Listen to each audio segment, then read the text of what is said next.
You're listening to an Airwave Media Podcast. Your burger is served, and this is our finest Pepsi Zero Sugar.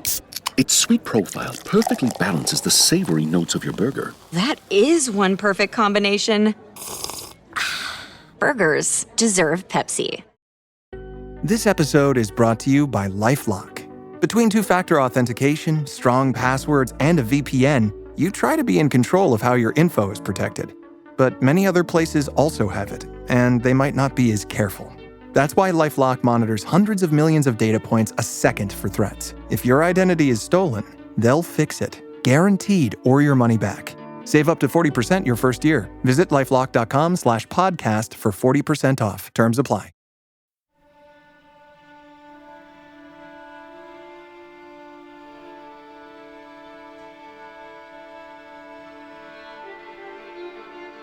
There was immediate controversy when a congressional committee was formed to investigate the recent attempt by the powerful and wealthy to manipulate populist discontent and foment a coup against the United States government. Still fresh in the memory of the public mind were the indelible images of the marchers on Washington, D.C., the quote-unquote rioters, as they were called, a motley army of them who were also called quote-unquote insurrectionists, indicating their intention to overthrow the American democratic order, amassing on the lawn of the U.S. Capitol building as the representatives within conducted a certain business in which these marchers wanted to intervene. Many wondered what might have resulted had that ragtag army of thousands not been foiled in their undertakings. And during the later House committee investigation, they heard what may have happened. For it came out in committee hearings that there had been an overt and credible conspiracy to incite a popular uprising for the purpose of supplanting the power of the duly elected president and raising an explicitly fascist dictatorship in place of our representative democracy. Especially inflammatory were the allegations that it was those in high places, men of great wealth, privilege, and political power, who had been behind the plot to overthrow the U.S. government. The findings of the committee were not universally believed, but many saw the truth in them, knowing that our populace had been subjected to foreign propaganda for years, and that many among the elite believed a dictatorship more friendly to their interests would enable them to retain and grow their fortunes. However, many others viewed the committee as a witch hunt and believed those implicated in the plot when they denied everything, even in the face of clear evidence. In the press, however, the committee's findings were roundly mocked, with the New York Times saying, quote, "The whole story sounds like a gigantic hoax," end quote, and that, quote, "it does not merit serious discussion," end quote. Perhaps this was because newspaper magnates were themselves implicated as conspirators, or perhaps it was because the populist insurrection being discussed in the House committee was completely unrelated to the very real March on Washington that had recently taken place, and in this case had only been proposed and never actually occurred. Sorry, you seem confused. What do you mean the New York Times hasn't viewed the Capitol insurrection skeptically? What newspaper magnates are implicated? I'm referring to William Randolph Hearst. Oh, I see the confusion. You think I'm talking about the controversy surrounding the findings of the House Select Committee to investigate the January 6th attack on the United States Capitol. No. I'm describing the proceedings of the 1934 House Committee on Un-American Activities, which convened in the years after one controversial March on Washington to investigate the claims of an alleged conspiracy by Wall Street fat cats to astroturf another march in an attempt to seize control of the reins of government. This is historical blindness. I'm Nathaniel Lloyd, and now that I think about it, I suppose I can see the similarities, since you mention it. Thanks for joining me, just days after the second anniversary of the January 6th assaults on the U.S. Capitol, for another insightful episode from American history, The Business Plot, Part 1, The Bonus Army. Before the episode, I want to thank my newest patrons, Emily Seuss, Chris Williamson, Reggie Wagner, Rob McCullough, Amanda Allen, and Mac. And special thanks to my new partner patron, Nancy. I really appreciate all my patrons. If you pledge on Patreon, you can get ad-free and exclusive episodes. I always release one minisode a month at bare minimum, but I'm often able to do more than one. For example, while the ad-free feed was on hiatus in December, I continued to release content to patrons, including a minisode about apocryphal hypotheses regarding Christ's crucifixion, and another revisiting that legendary image of Christ, the vernacle. Patron feeds also get episodes early, and as mentioned, their episodes are not interrupted by advertisements or Patreon pitches like this one. So visit patreon.com/historicalblindness and support the show. Or you can support the show by making a one-time donation at historicalblindness.com/donate, or at the PayPal link in the show notes, or on Venmo at historicalblindness. Now, on with the episode.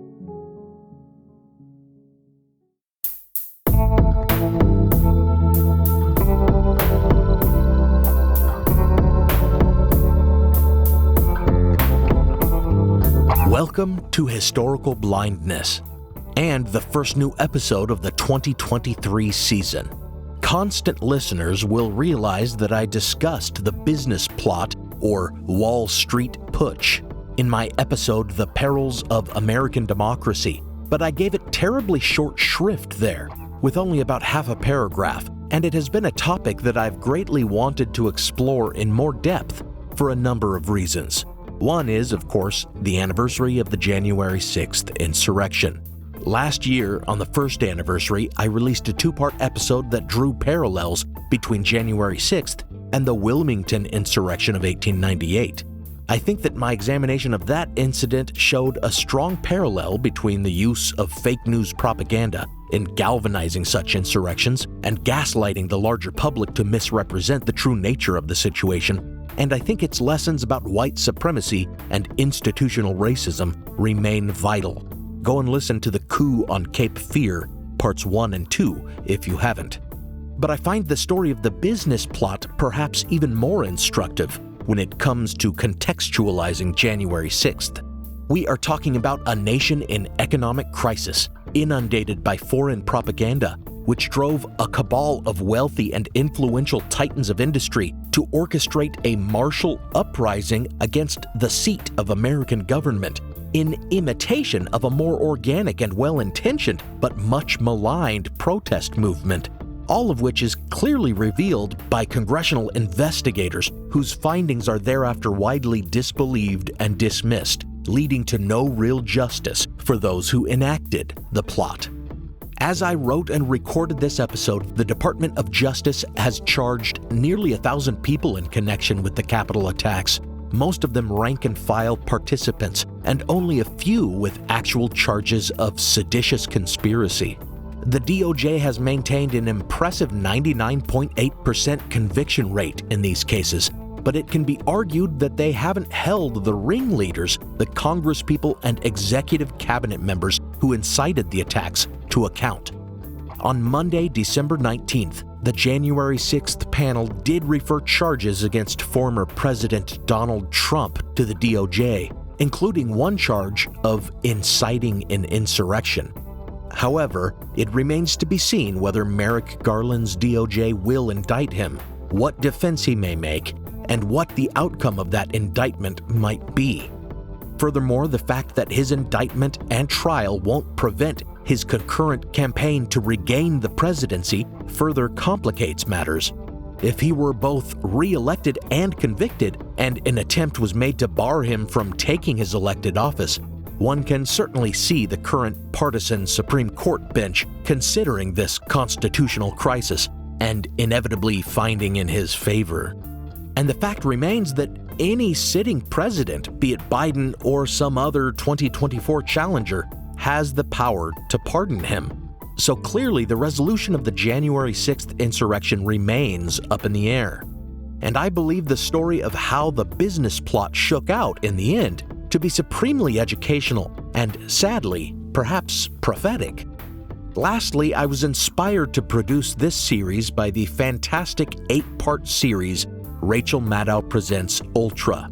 I don't care what your opinions are of Maddow or MSNBC. This was a well-researched, lucid, fascinating, and astonishing account of a time when sitting members of Congress were complicit in both a Nazi propaganda scheme and a conspiracy to overthrow the U.S. government, leading to the largest sedition trial in American history. You can consider this 2-part series a kind of unauthorized prequel to Ultra, which I hope you'll listen to at your earliest convenience. This isn't a paid endorsement. I just think that it's a very important podcast that everyone should hear.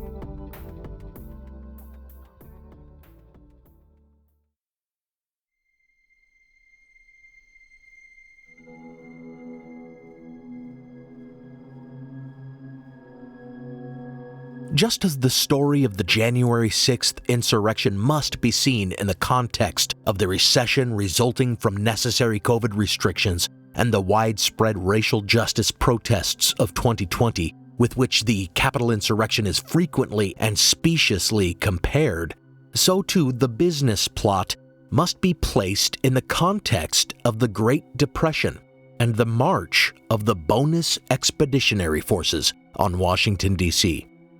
It began with a crash. The tremendous crowds which you see gathered outside the stock exchange are due to the greatest crash in the history of the New York Stock Exchange in market prices. Rebounding from a previous economic depression, the value of stocks had inflated beyond their worth between 1921 and 1929, prompting the Federal Reserve to raise interest rates in order to slow the inflation, something we saw them doing again just last year. The resulting plummeting of stock prices in October 1929 led to the panicked sell-off known as the Great Crash. Time came when the ticker tape in the broker's office told a new story.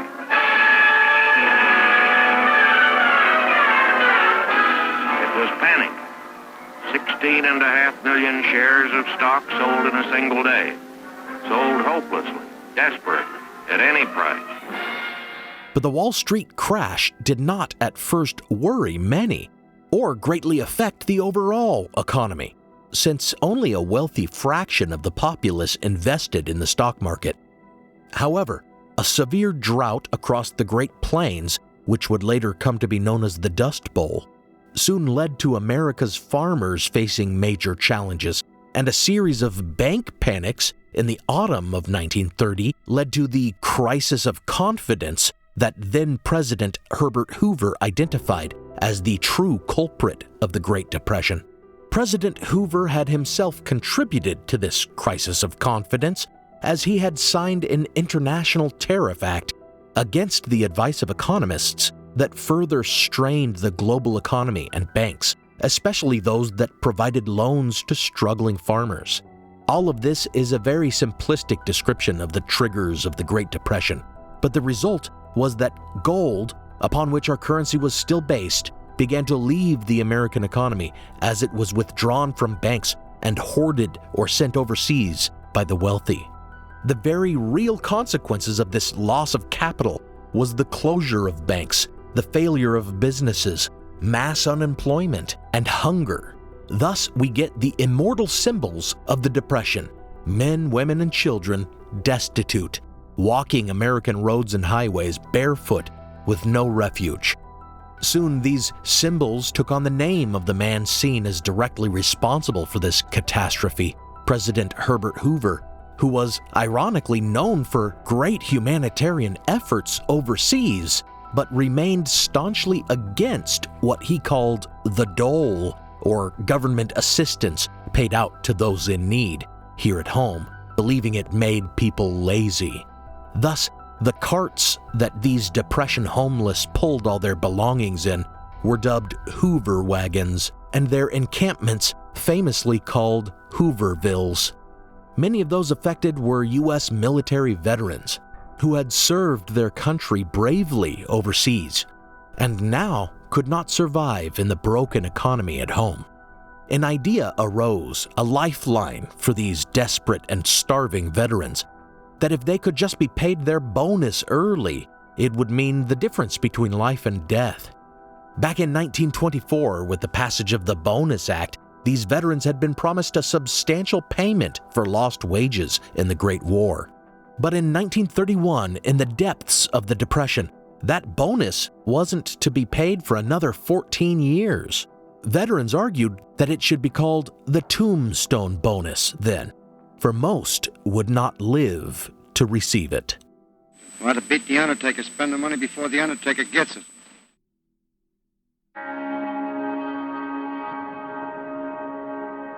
When Hoover vetoed the immediate payout of the bonus, veterans organizations like the American Legion and the Veterans of Foreign Wars helped to mobilize destitute veterans all over the country into a massive protest movement. Calling itself the Bonus Expeditionary Forces, or the Bonus Army, they marched on Washington, D.C. and tried to bring a petition to the White House, where they were barred at the gate. Leaving without incident, the Bonus Army would return in even greater numbers the following summer of 1932 to camp out on the lawn of the Capitol building, when another bill authorizing early payment of their bonus that had been passed by the House of Representatives was being voted on by the Senate. When debate on the bill was tabled until the following year, many expected violence from the Bonus Army, but they merely sang America the Beautiful as they returned to the massive Hooverville that they had constructed from garbage across the river, within view of Capitol Hill. Most of the demonstrators left the city after that, but more than 8,000 of them stayed in their shantytown, the largest such Hooverville in the country. I came to Washington to get my bonus, and I'm going to wait for it till I get it if I have to wait till 1945. The following month, they were visited by a retired Major General who will be very important to this story. Smedley Darlington Butler was at the time a supporter of Franklin Delano Roosevelt, Herbert Hoover's rival in the ongoing 1932 campaign for the presidency. Over the course of his career in the Marines, he had led men in various American imperial campaigns throughout the Caribbean, Central America, the Philippines, and China. During the course of his career, he had seen firsthand how the military was used abroad to further the business interests of American financiers and bankers, later describing war as a racket and himself as a, quote, gangster for capitalism, end quote. Smedley Butler entered the Bonus Army's Hooverville camp and expressed great sympathy for their cause. Makes me so damn mad a whole lot of people speak of you as tramp. By God, they didn't speak of you as tramps in 1917 and 18. No. Let me tell you something. I've been all over the world. I've seen you fellas on the streets in Washington. There isn't this well-behaved group of citizens in the world that's sitting right in this camp. Take it from me. This is the greatest demonstration of Americanism we have ever had. Pure Americanism. Willing to take this beating as you've taken it. Stand right steady. You keep every law. And why in the hell shouldn't? Who in the hell has done all the bleeding for this country and for this law and this Constitution anyhow but you fellas? Over and over, he warned them against lawless acts, assuring them that they had, quote, the sympathy of 120 million people in this nation, end quote, and that they'd lose it if they rioted.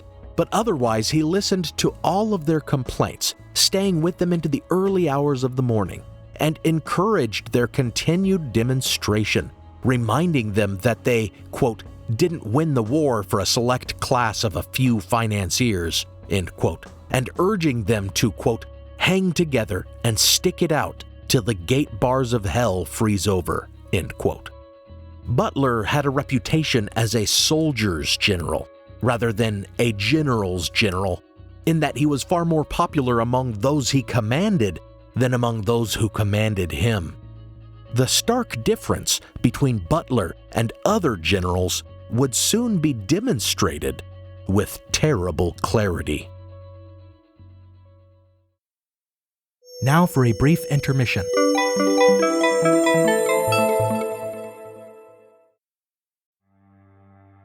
As listeners of Historical Blindness, you're no strangers to the fact that history is a lens through which we can better understand the present. Or as Shakespeare put it, what's past is prologue. History is the indispensable context without which we cannot hope to truly understand current events. You understand that, and so do the creators of the American Scandal podcast. Every season, they immerse listeners in the biggest controversies in U.S. history, helping us understand America's dark side and learn from its troubled past. Its latest season, Ruby Ridge Standoff, delves into an incident that sowed the seeds for the rise of the modern radical right. It transports you to 1992, where in a remote corner of Idaho, federal law enforcement surround a small cabin. They've come for Randy Weaver, a survivalist who took his family to the mountains in anticipation of the apocalypse. A simple weapons charge brought the agents here, but the situation is about to explode into a deadly and tragic standoff that will later become a rallying cry for far-right extremists, fueling distrust and violent anti-government sentiment for decades. Follow American Scandal on the Wondery app or wherever you get your podcasts. You can binge all episodes of American Scandal's Ruby Ridge Standoff early and ad-free right now on Wondery Plus. Every summer, I'm careful to avoid getting burned. My summer plans always include applying sunscreen so I can attend barbecues and protests without worrying about getting scorched. And when I make my plans by making phone calls, I also don't want to get burned by an outrageous wireless bill. That's why I switched to a Mint Mobile plan and saved enough to take a summer vacation. With Mint, I found no difference in speed or coverage, just a big difference in cost. And right now you can switch to a Mint wireless plan like me to avoid sweating those surprise charges and overages. You'll just be chillin' with Mint's offer of 3 months premium service on the nation's largest 5G network for just $15 a month. With high-speed data and unlimited talk and text, it might just be the coolest thing happening this summer. This year, skip breaking a sweat and breaking the bank. Get this new customer offer and your 3-month unlimited wireless plan for just $15 a month at mintmobile.com/blindness. That's mintmobile.com/blindness. Upfront payment of $45 required, equivalent to $15 a month. Limited time new customer offer for first 3 months only. Speeds may slow above 35 gigabytes on unlimited plan. Taxes and fees extra. See Mint Mobile for details. This episode is brought to you by Liquid IV. In heart-pumping moments, you need hydration that can keep up. That's where Liquid IV comes in. Scientifically formulated to quickly replenish electrolytes and fluids lost from your well-earned sweat session. Hydrate your favorite mode of movement with Liquid IV, made with triple the electrolytes of the leading sports drink, plus 8 vitamins and nutrients. Also available and sugar-free. Tear, pour, live more. Visit liquidiv.com to learn more. Now, back to the show.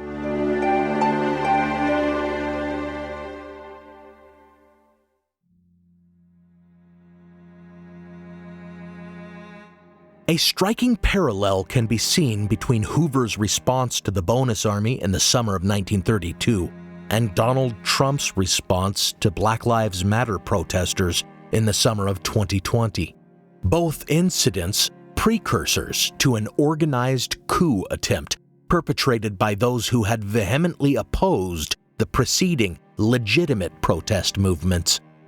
All of us should remember the George Floyd protests during the summer of 2020 and how Donald Trump and his extremist boosters called the protesters, quote-unquote, thugs, anarchists, and terrorists. In June of 2020, peaceful racial justice protesters in Washington, D.C. were tear-gassed and fired on with rubber bullets as Trump threatened to, quote, deploy the United States military and quickly solve the problem, end quote.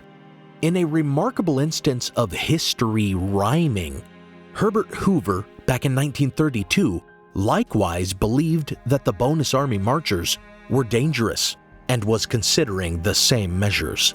The nation's top cop, J. Edgar Hoover, head of the Bureau of Investigation, precursor to the FBI, was whispering in the president's ear that the Bonus marchers were communist terrorists, all of them highly trained, armed with machine guns and airplanes, none of which was true, but J. Edgar Hoover was a fearmonger. That was how he built and funded the FBI, by manufacturing panic about domestic enemies. U.S. Army intelligence and General Douglas MacArthur were also telling Hoover that the Bonus marchers weren't what they claimed to be, that they were, quote, rabble-rousing insurrectionists and communists, end quote, bent on revolution, which of course led to claims that they were all Jews and that they weren't even veterans, as they claimed. Mr. Hoover doesn't blame the veterans entirely. He claims that the disorder and defiance were caused by foreign reds and a large criminal element in the ranks of the veterans. In truth, the Bonus marchers, whom MacArthur had begun derisively calling boners, were a remarkably diverse group composed of about equal thirds white, Jewish, and black Americans.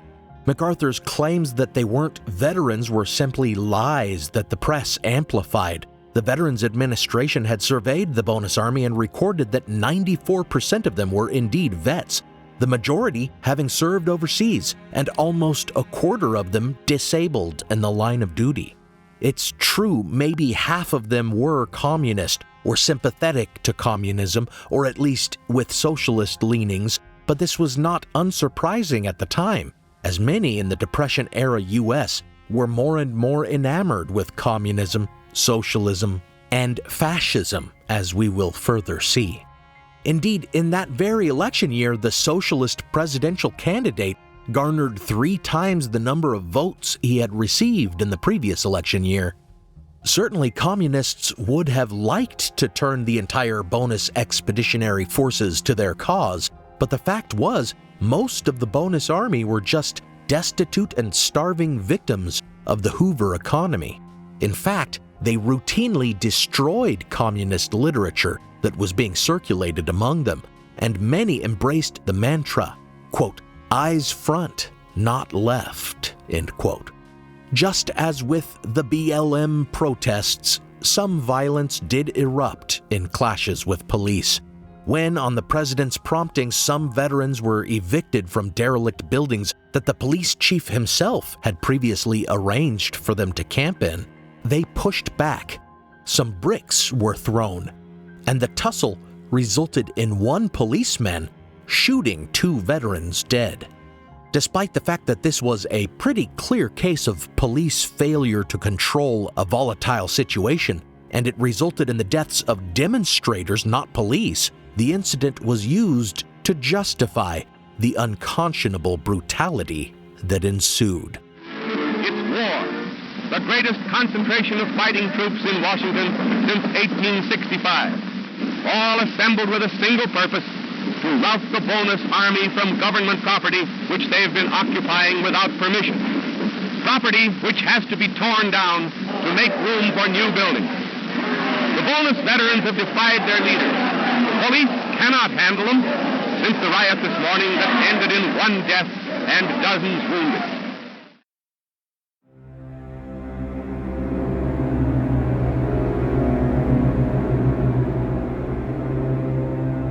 General MacArthur convinced President Hoover that the situation warranted military action.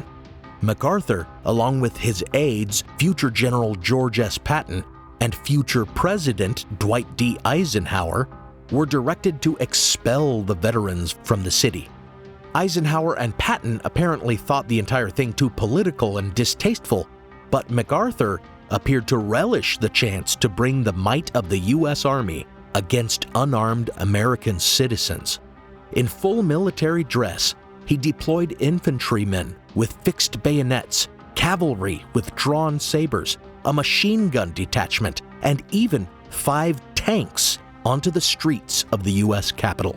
The 3rd Cavalry from Fort Myer and the 1st Light Tank Regiment, grim and relentless, 12th Infantry from Fort Washington. The poorly timed operation took place just as many federal employees clocked out for the day and entered the streets, such that crowds of Bonus Army veterans mingled with crowds of onlookers who mistook the military forces for some kind of parade.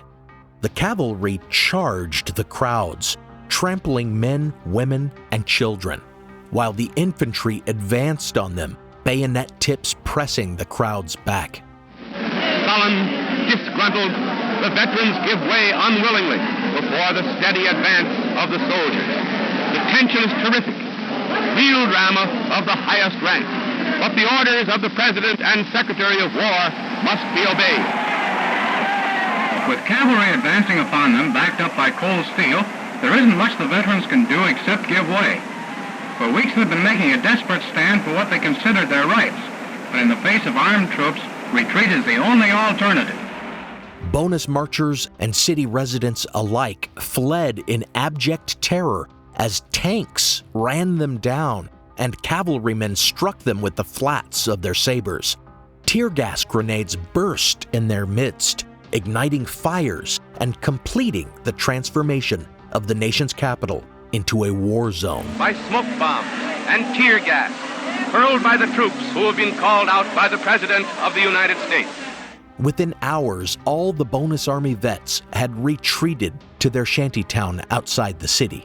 And despite the fact that President Hoover had ordered the military not to enter their encampment, MacArthur sent tanks, machine guns, and troops to surround the Hooverville.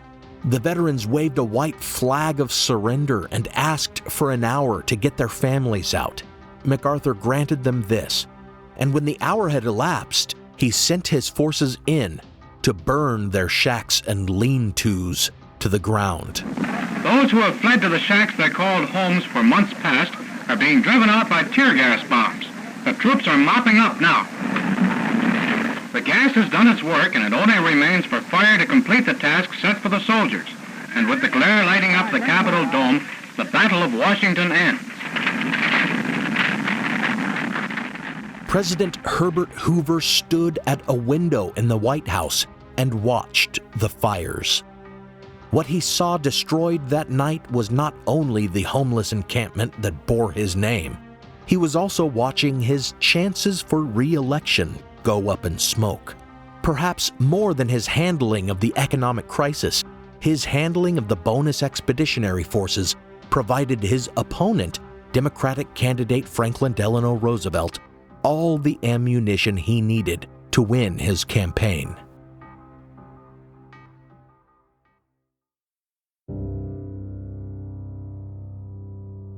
Perhaps few words are needed to introduce the next major character in our story, FDR, as he is widely known and considered by many to be the best or at least the most influential U.S. president of the 20th century. We know FDR principally as the architect of progressive New Deal legislation that helped America begin to recover from the Depression, and programs that provided a social safety net for the future, and as the wartime leader who shepherded us through World War II, the mobilization for which would be what finally ended the Depression. We remember him as the first president to enter our homes and reassure us in his fireside chat radio addresses. And we remember him seated on a wheelchair, paralyzed from the waist down by infantile polio, and therefore an inspiration to all overcoming physical disability. FDR was not exactly as one might imagine him. He did not, for example, contract polio as a child, as the term infantile polio suggests. In fact, he was a vigorous outdoorsman, enjoying sailing, horseback riding, and fishing up until the day he became ill at 39 years old. And indeed, he remained athletic after his paralysis, as his physical rehabilitation regime was robust. He became an avid swimmer and even had a pool installed at the White House. Despite his good health, his critics unsurprisingly used his paralysis against him to insinuate that he was ill or diseased or even unable to discharge the duties of the offices to which he was elected. Likewise, the circumstances of his birth were often used against him.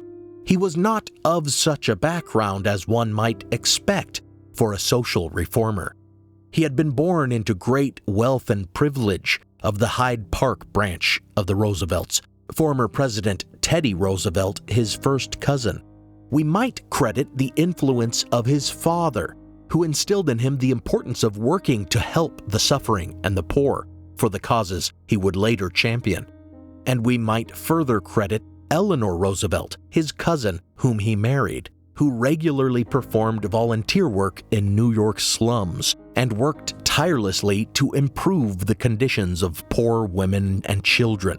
FDR was never a communist or socialist, however, as his critics on the far right would paint him. In fact, he was an inveterate capitalist, devoted to salvaging the economy rather than changing the economic order, as those on the far left would have preferred. And those on the far left did not claim him as their own, believing that he favored fat cats with his reforms and did not go far enough in redistributing wealth. The opposition of Huey Long and Father Charles Coughlin, those two populist firebrands that history has deemed demagogues, reveals just how moderate FDR really was, despite the revolutionary liberal reforms he would enact in his first 100 days. Both had supported Roosevelt in his campaign against Hoover, but in the terrible interregnum, as conditions further plummeted under the lame duck, and Roosevelt, who was dutifully making plans for his first 100 days, went yachting, both turned against him, but for far different reasons, which illustrate the fact that FDR was no extremist. It happened that FDR was joined on his yachting excursion by one of the richest men in America, Vincent Astor, as well as several other wealthy members of the New York Yacht Club. Long and Father Coughlin both saw FDR as revealing himself to be a puppet of Wall Street, despite his rhetoric. To Long, this meant he served the elite, the financial powers that be, who hoarded wealth, rather than the people who were suffering without it.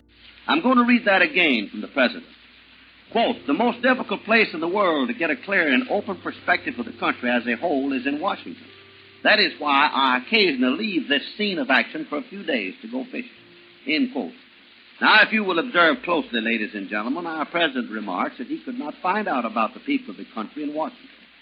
So he betook himself on board the $5 million yacht called the Norma Hall, owned by Vincent Astor, where he was dead certain to find out just how things were getting along. This Norma Hall yacht sailed out into the British waters with the President on board, and soon thereafter was boarded by the son and daughter-in-law of the King of England, the Duke and Duchess of Kent, and now after some several days or weeks' tour on the briny British waters, enthroned on a $5 million yacht in company with the multimillionaire Astor and the Duke and Duchess of Kent right out of England, our great and benevolent President returns and says he went on this fishing trip to find out what it is all about. This will be great comfort to the cotton hands who are not allowed to plant cotton this year and who are naked because they can't get cotton goods and can't make any money to buy it either. It will do a great deal of help among the starving who are told they must make contracts to reduce the quantity of foodstuffs so that there will not be too much to eat. Hooray for President Roosevelt's fishing trip. Let's send him off again. Father Coughlin, too, took FDR's actions to indicate he was in the pocket of bankers. But as Coughlin's ideology evolved, international banking interests came to mean an international Jewish conspiracy, which in turn meant communism.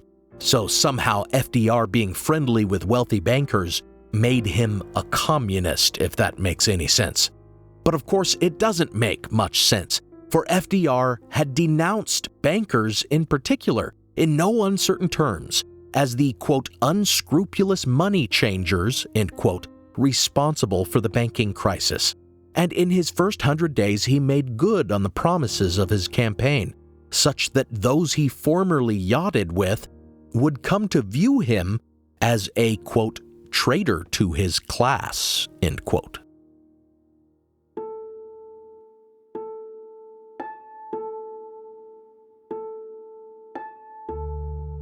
When he took office, Roosevelt immediately declared a national bank holiday to stave off runs that would force further bank failures.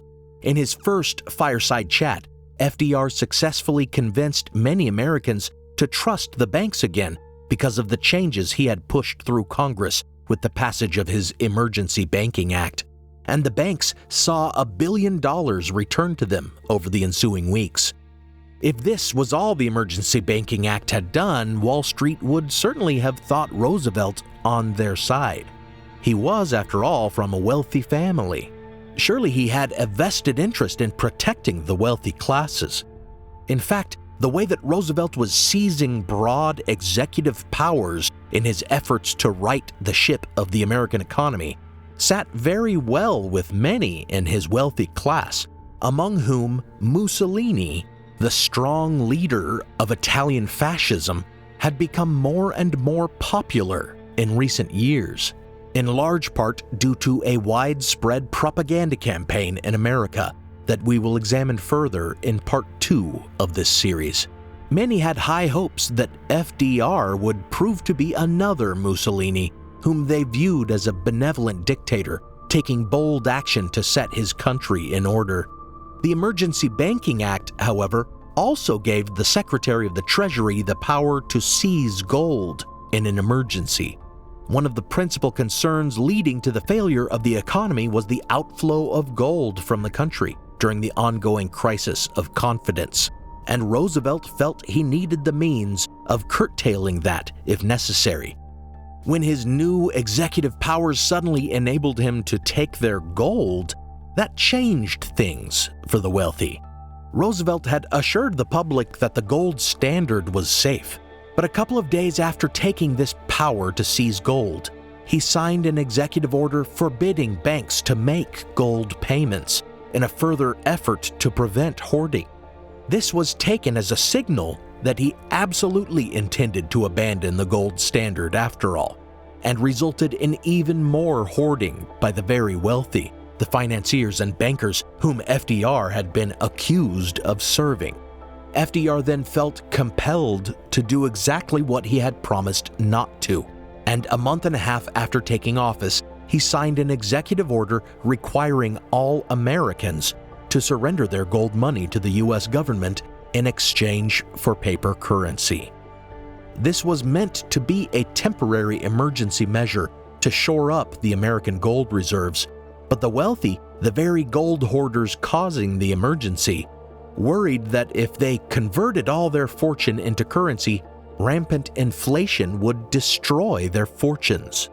To make matters worse, Roosevelt seemed intent on publicly shaming them for their gold hoarding. FDR had been pointing at gold hoarders as unpatriotic social enemies for some time, and when he took office, he threatened to have the names of all those who had recently withdrawn gold published by the press, prompting many to redeposit their gold just to avoid such disgrace. Then Roosevelt threw his support behind the Pecora Committee, a Senate subcommittee devoted to investigating and revealing to the public all the unethical and reckless practices of Wall Street insiders and financial institutions in manipulating the market, an investigation that later that year bolstered the passage of the Glass-Steagall Act, which cleaved investment firms from banks and insured bank deposits. The Senate's probe of the ways of business magnates and financiers was making headlines. Edsel Ford was quizzed by the Banking Committee through its counsel Ferdinand Pecora on his father's multi-million-dollar dealings with a group of Detroit banks, dealings that caused a Michigan bank holiday. He was just one of many big businessmen on the griddle in the investigation that helped lead to strict regulation of stock and security trading. It is safe to say that for every powerful enemy among the ultra-wealthy that Chief Counsel Ferdinand Pecora made over the course of his investigation, President Roosevelt made one as well.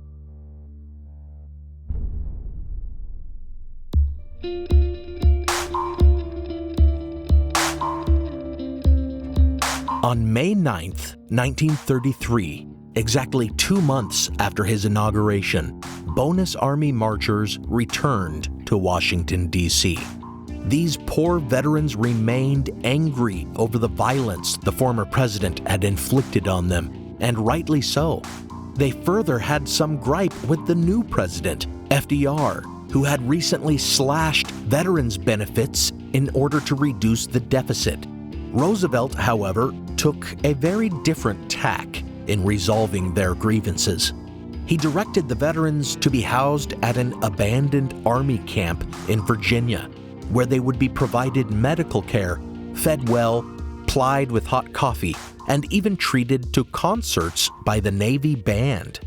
It was a major humanitarian effort, and to top it off, Eleanor Roosevelt, the First Lady of the United States, visited the camp and gave the protesters a sympathetic ear. This gesture was not lost on them. Hoover sent the army, they said. Roosevelt sent his wife. While Roosevelt did not work to award the vets their bonus, he did work to resolve their unemployment. One of his principal New Deal programs was the Civilian Conservation Corps, putting young unmarried men to work, planting trees and laying telephone poles. In order to help the members of the bonus expeditionary forces, Roosevelt waived the original age requirement of the Corps and put thousands of the disaffected veterans to work.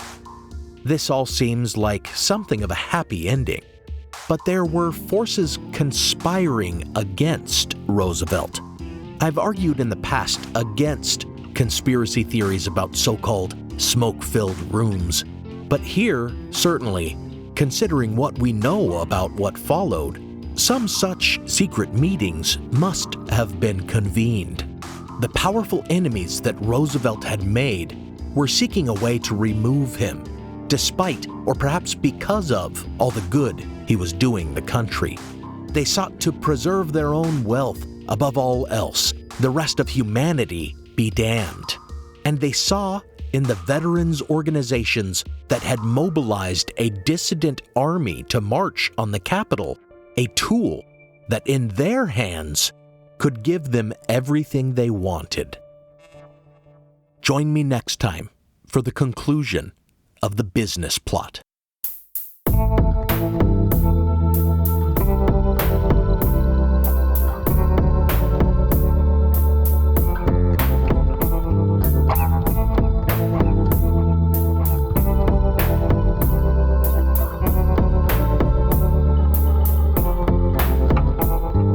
Thanks for listening to Historical Blindness.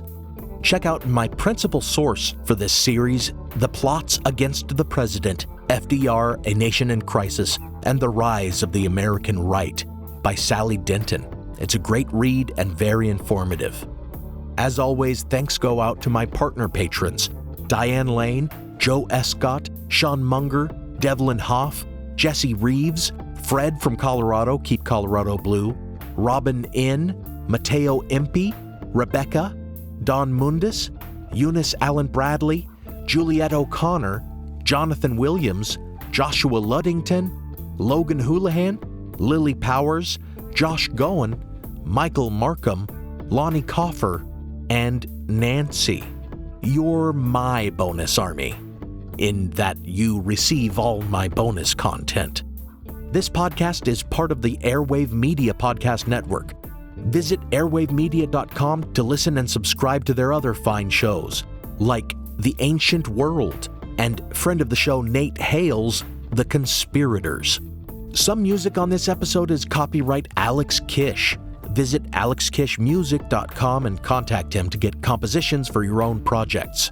Additional music from Kai Engel and from Kevin MacLeod, licensed under a Creative Commons Attribution License. Check out the show notes for a list of the tracks used. You can support the show by pledging on Patreon or on PayPal. Find those links in the show notes or donate on Venmo at Historical Blindness. Until next time, remember the famous Mark Twain quote, "History does not repeat itself, but it rhymes." And further remember that Mark Twain never actually said or wrote that.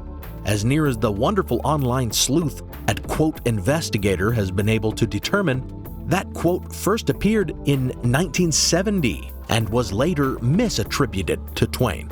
However, Twain did once write, quote, "History never repeats itself, but the kaleidoscopic combinations of the pictured present often seem to be constructed out of the broken fragments of antique legends," end quote. And that's just as true, if not quite so quotable.